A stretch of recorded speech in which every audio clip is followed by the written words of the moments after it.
Bernard Pivot est décédé lundi 6 mai 2024 à l'âge de 89 ans. Illustre homme de lettres, il avait été nommé rédacteur en chef au Figaro littéraire. Licencié quelques années plus tard, il avait reçu un important dédommagement qui lui avait permis de s'offrir une piscine de rêve. Le monde du journalisme et des médias est en deuil. Lundi 6 mai 2024, Bernard Pivot a rendu son dernier souffle, au lendemain de son anniversaire. Il venait de fêter ses 89 ans.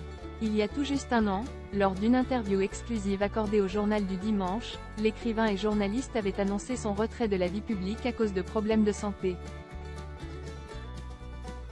Le mal m'a frappé à la tête, siège du cerveau et de la parole. Mieux vaut se taire en attendant que la mémoire se recharge et que les pensées refleurissent. Aux commandes de l'émission Apostrophe et de Bouillon de Culture, puis chroniqueur au JDD et président du Goncourt, Bernard Pivot a eu une carrière rocambolesque. Son goût pour les livres lui a d'ailleurs valu le poste honorable de rédacteur en chef du Figaro littéraire. Mais en 1974, tout s'arrête brusquement lorsque Jean d'Ormesson, alors rédacteur en chef du Figaro, le congédie pour son implication trop engagée dans l'association Société des rédacteurs. Il était vice-président. Piscine Jean d'Ormesson.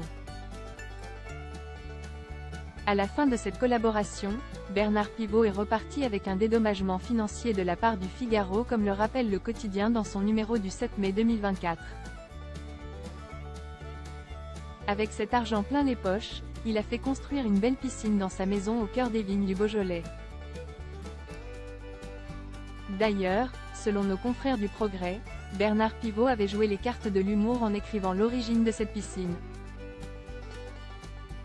Dans un coin, au-dessus du bassin, figure une plaque qui rend hommage à son financeur. On y lit « Piscine Jean d'Ormesson ». Bernard Pivot, ses liens avec le Beaujolais. Si Bernard Pivot avait choisi de s'installer une partie de l'année dans cette région beaujolaise, c'est parce qu'il était un grand amateur de vin. Dans une interview accordée à Terre de Vin, le journaliste avait confié: « Le vin est un vecteur de culture. Ce qui m'intéresse, surtout à notre époque où le vin est décrié, méprisé, combattu, souvent considéré comme le diable, c'est de montrer qu'on ne peut pas, par exemple, parler de l'histoire de l'humanité sans parler du vin. » Sa charmante maison avec piscine, située loin de l'agitation parisienne, avait été construite au milieu des arbres et des vignes.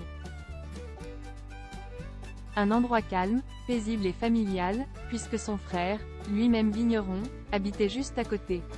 Un retour source pour Bernard Pivot, qui avait passé toute sa jeunesse dans cette belle région française.